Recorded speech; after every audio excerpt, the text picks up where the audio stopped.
With the Master RBR tool, you're actually getting 3 tools in one for your money. The RBR stands for Riveting, Bending and Rolling. We're going to start by showing you how to set up the tool to carry out the bending function. Firstly, the diamond-shaped bending head is fitted to the centre slide. As you can see, it has 2 positions, one for bending 90-degree angles and the other for smaller angles up to 60 degrees. Then the side rollers are fitted into the holes indicated on the tool. Finally, before doing any bending, make sure all 3 are screwed down tightly.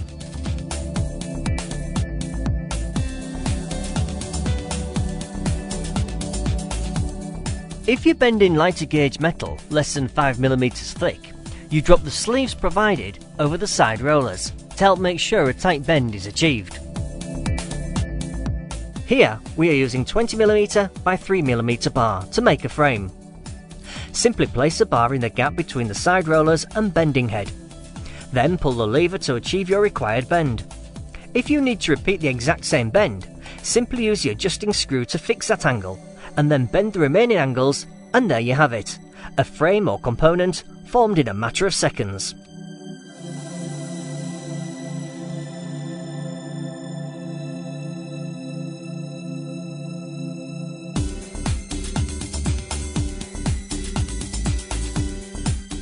Moving the side rollers to the outer hull positions on the body makes bending heavier gauge bars easier. With the bending head switched round, you can produce sharp bends of up to 60 degrees on flat, round or square bar.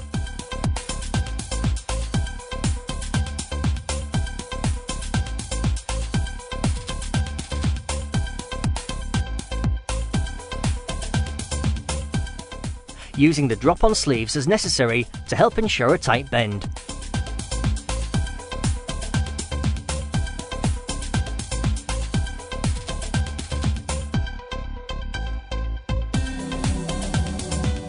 The next function we're going to look at is rolling curves and circles.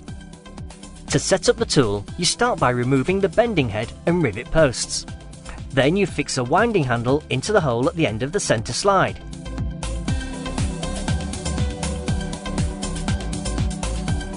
When working with thinner gauge bars, the side rollers are placed in the innermost positions.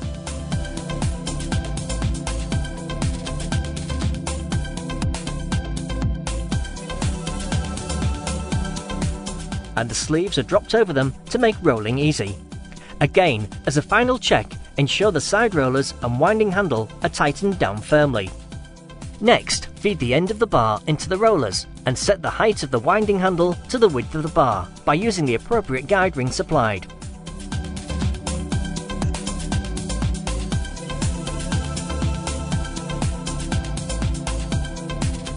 You're now ready to start rolling, and this is done by applying gentle pressure on the long lever and then turning down the adjusting screw to maintain that pressure. Then, by operating the winding handle, you drive the bar through the rollers and your curve starts to take shape. Then you apply more pressure with the long handle and maintain this with the adjusting screw, and then drive the bar back through the rollers. This is repeated until you've formed your desired curve or circle.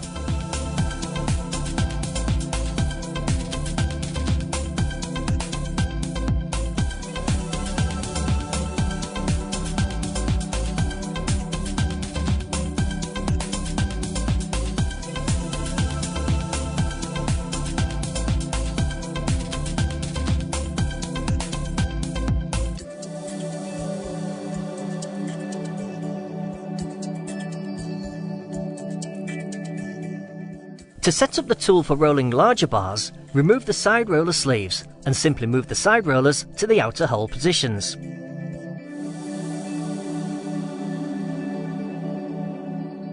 With the bar placed between the rollers and the winding handle height set, you carry out rolling in the same manner.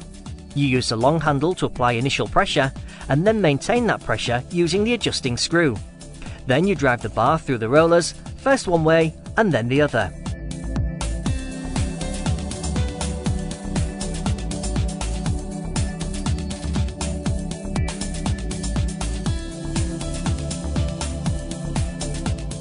It's a fantastic feature for making arches and circles for your wrought iron work, or for making curved components and rings in a production setting.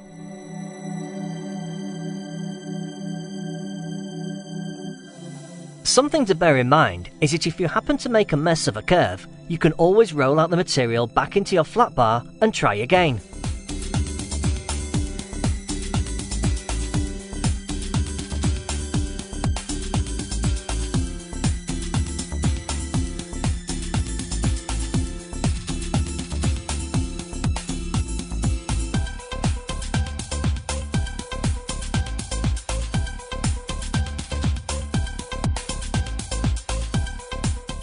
When rolling longer lengths, you may find it easier to fix a master RBR in its upright position and roll in the vertical plane.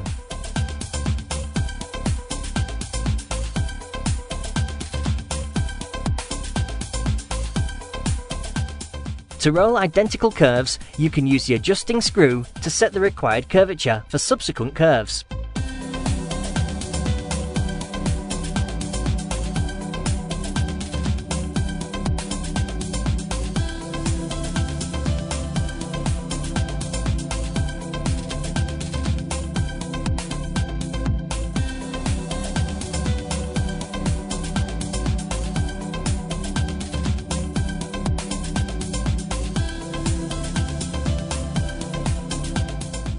Those with welding equipment can of course weld their metalwork together. However, if you cannot weld, riveting provides an authentic and classic looking wrought iron joint. It's quick, easy and needs no heat or power. To set up the tool for riveting, remove all components from the bed of the machine and fix the rivet posts into the correct holes, making sure they're both screwed down tightly.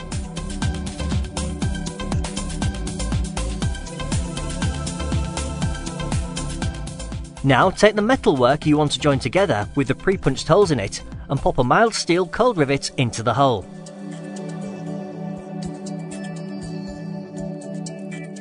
Then hold the joint to be riveted between the tops of the two rivet posts and operate the handle to squeeze the rivet at each side, and finally in the centre to create a strong and unbreakable joint.